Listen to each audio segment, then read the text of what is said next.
Welcome back, Airkewld Army. It's your friend Pete from Airkewld with another video on our 1958 Karmann Ghia chassis that we're putting air ride on.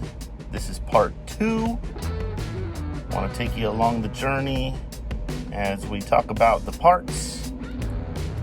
We show you how they go, how they fit, and then we execute the plan and make it happen. Hope you liked our intro, spicing it up a little bit. Now let's get to the film. What's up, guys? We're going to start the mock-up on Mr. Swapper's chassis. And I want to kind of go over the parts themselves. This is a hanger bracket, and this will go here.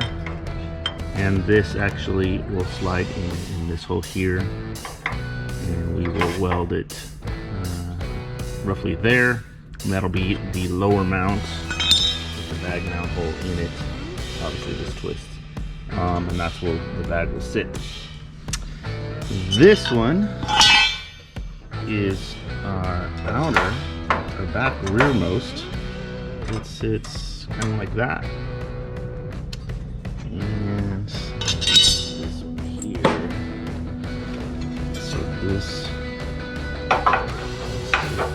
kind of like that. The other one will sit over here. And this one will go like that. So we're going to go through the mock-up now of all the parts on the chassis and get it ready for installation. Here we go.